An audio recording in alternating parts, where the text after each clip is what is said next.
Ha! Clearing my throat. Gone is the vastness of space. Gone is H.R. Giger's beautifully surreal... What did he say? Sorry, it's beautifully gothic biomechanical production design. What?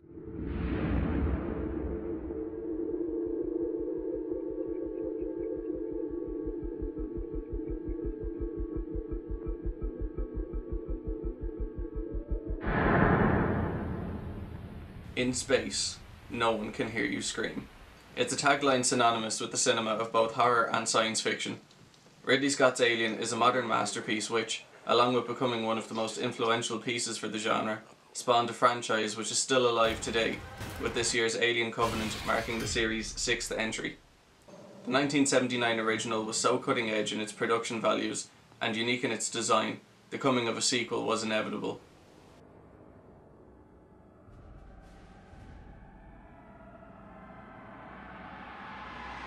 Nope, not that one.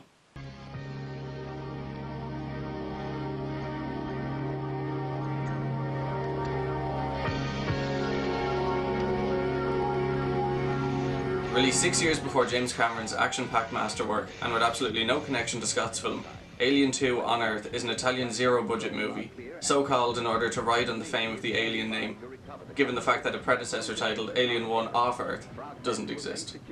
Gone is the vastness of space in which no one can hear you scream. Gone is H.R. Giger's beautifully gothic biomechanical production design. In its place, Alien 2 gives us bowling alleys and astoundingly well-lit underground caves, all quite echoey places where I'm sure someone could most definitely hear you scream. In truth, a more appropriate title would be Spooky Splunky, because for the majority of the running time, what you're going to be watching is a group of kids going cave diving, intermittently getting a bit spooked along the way. The film has no concept of a lapse in time. For example, imagine you're watching a film where one character says to another, "Come on over for a coffee." You cut straight to the two of them sitting across from each other sipping from their cups. Not the case here. If Alien 2 had such a sequence, you'd be subjected to an unbroken 5-minute shot waiting for the kettle to boil.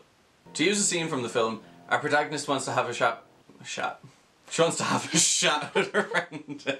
But there's only one problem. She's standing on the beach and he's on a yacht 50 metres from the shore. So what does she do? She calls out to him. "John!" Actually, the whole film is really badly dubbed, so it's more like, "John!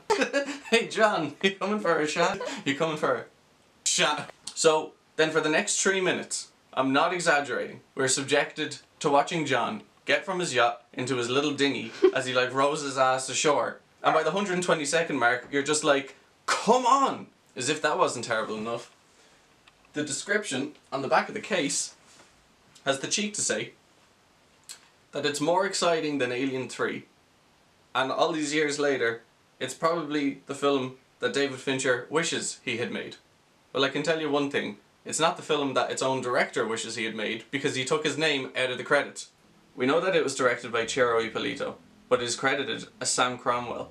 In fact, the credits have fake names abound. It's as though everyone involved saw the final product and felt the blood drain from their faces. Best of all, though, is the music composer credit. Oliver Onions. I bet whoever did the music for the film saw the final product and went, "Get my name off that thing now. Call me Oliver Onions for all I care." And they went with it. And what of the alien itself? Don't come here for anything remotely resembling a xenomorph. What you get here is a blue rock. And it's a shape-shifting blue rock. Is it shape-shifting? Shape-shifting blue rock that causes its human victims to suffer a squishy death.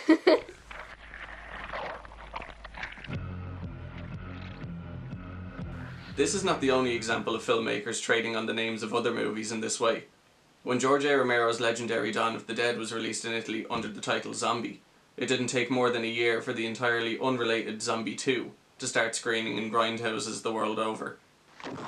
Directed by the great Lucio Fulci, and with Romero having as much participation in the project as Ridley Scott did in the making of Alien 2, both films serve to highlight the free-for-all grey area which was Italian copyright law during the 70s and 80s. Now, these movies are not to be confused with rip-offs. Those are a little different. A rip-off copies the story or concept from a popular film franchise. An example of this is Guillermo del Toro's Pacific Rim being ripped off by the Asylum's Atlantic Rim. It's blatantly the same film. It's got the giant robots, it's got the giant monsters. It's also got a giant gaping hole where the quality should be.